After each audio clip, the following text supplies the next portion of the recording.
Chapter 32. Henry had been shaking hands and hugging strangers for 3 hours. His suit was tight in the shoulders and arms. Shifting his weight, he shook his left foot, then his right. If Henry heard "I'm sorry for your loss" one more time, he might just vomit. He stepped out of the receiving line and peered out the window. The line of people waiting to give their respects snaked out the door and down 3 blocks. He went back and took his place beside his sobbing mother. I'm sorry.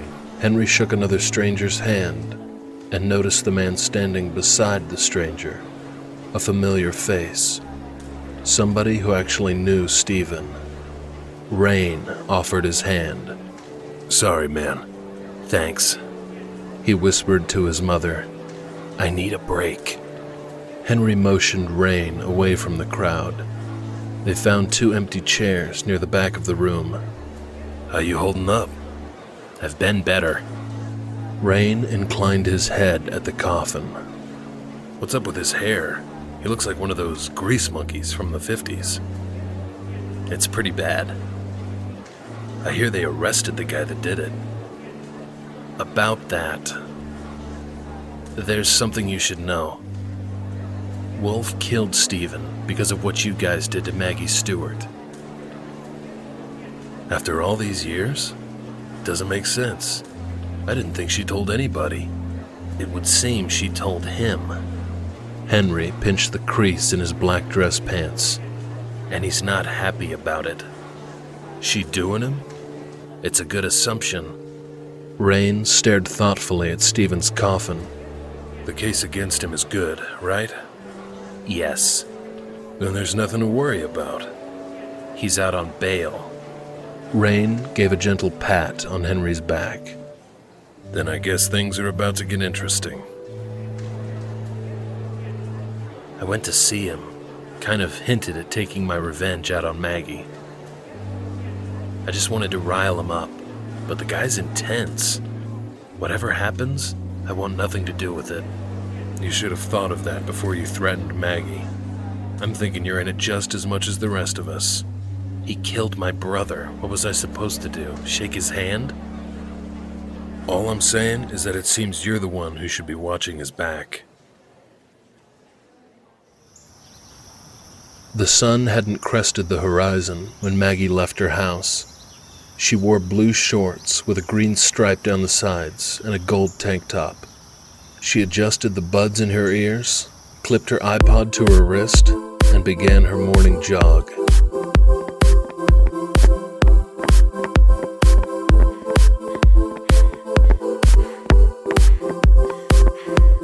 She jogged to the end of Acton Street.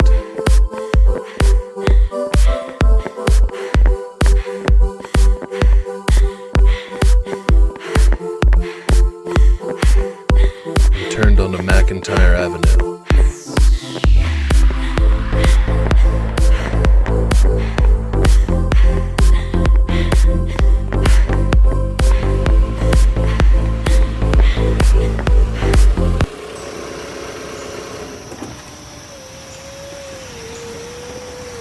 "Hey, babe." Maggie peered into the vehicle. With one arm folded across the open window, she reached with the other and slid a black canister of pepper spray from her sock. Her arm dangled by her side, the weapon concealed in her closed fist. Of the 4 men, he scared her the most. Several times during the attack, the others had asked Rain to end it, but he kept her for several more hours. As terrified as she was of him, she refused to give him the satisfaction of knowing just how much he frightened her. "You're looking good.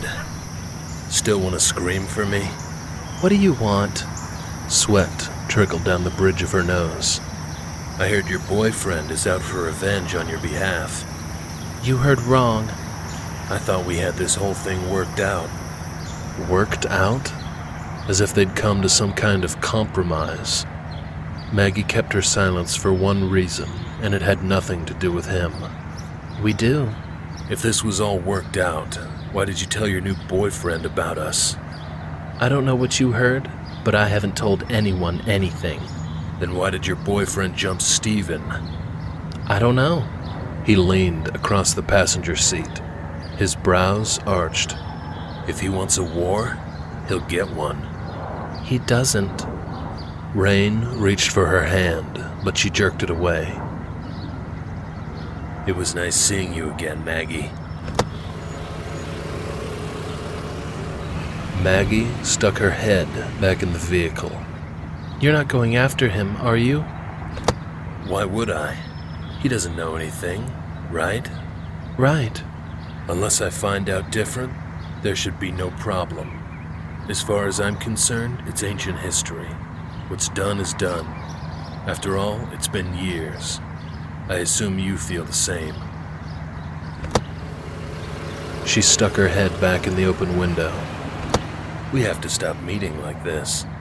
If you touch him, I'll kill you. A bit dramatic, don't you think? He gave her a wink before driving away.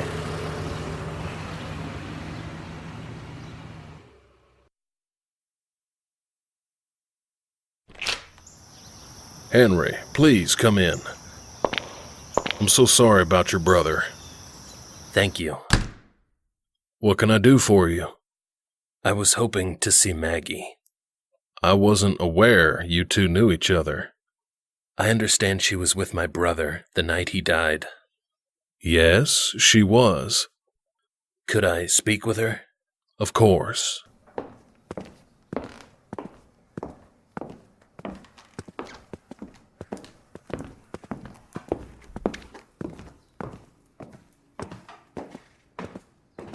Sit. I'll get her. Thank you, sir. Henry walked to the far end of the room and glanced out a floor-to-ceiling picture window. An Olympic-sized swimming pool was off to the left. Decorative masonry boxed in the pool in the way of a 3-foot wall. A pine playhouse looked as if it had more living space than his first car. He glanced over his shoulder. She stood in the doorway. Hello, Maggie. Fear swelled in her eyes, which wasn't his intention. Henry didn't want any trouble with her boyfriend, but if necessary, Henry was prepared to defend himself. Not even Cameron Wolfe could outrun a bullet. If Maggie didn't agree to keep his brother's secret, he was prepared to threaten her, making the fear in her eyes legitimate. She blinked. Henry took a seat on the end of the almond leather sectional. I wanted to talk to you about the night my brother died. Maggie moved past him and sat at the opposite end. I understand the man who killed my brother is a friend of yours. Yes? Henry scooted closer. Why didn't you report what my brother and his friends did to you all those years ago? Why does it matter? I don't want it coming out in court. I don't either. He set his hand on her knee. Maggie visibly shivered. You're a beautiful woman. Henry glided his hand up her thigh and under the crease of her shorts. Her open hand swung at his face, but he snatched her wrist. Henry's grip tightened. I'm glad we agree. If things change, I'd hate to have to come back for another chat. Is that a threat? It sure is. The mayor watched Henry leave and entered the sitting room. Honey? Maggie flinched. You scared me. Is Stephen one of the boys who attacked you? You were eavesdropping? He sat beside Maggie and smiled. I'm in my own house. You could hardly call it eavesdropping. Now answer my question. She shook her head. No, he wasn't one. What then? Maggie rubbed her eyes with the heels of her hands. I'm going to take a nap. Maggie? Henry said he didn't want it coming up in court. Stephen and his friends must have broken the law, and it has something to do with you. As a father, you can imagine my suspicions are wild right now. I'd like you to put them to ease. Maggie patted his shoulder and gave him a tight smile. Not even maybe. Mayor Stewart's silver cufflinks sparkled in the sunlight that peeked through the blinds. Mayor Stewart? Susan, I need the address and phone number of Cameron Wolfe. We just settled a legal matter with him concerning the Copper Creek property. Yes, Mayor Stewart. I'll wait. Of course.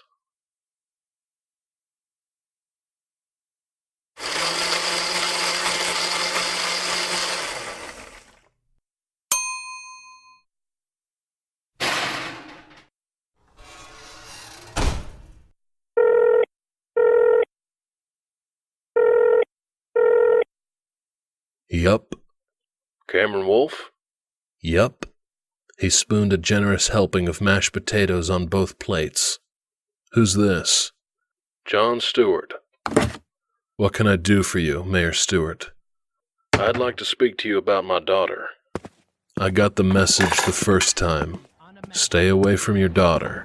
It's been 2 weeks and I've done that. When he placed the plate on the tray stand, Gramps gave him a thumbs up. Not on the phone. Can you meet me? Where? Anywhere. And as far as when goes, now would be preferable. 1602 Creighton. I know where you live. Out of control.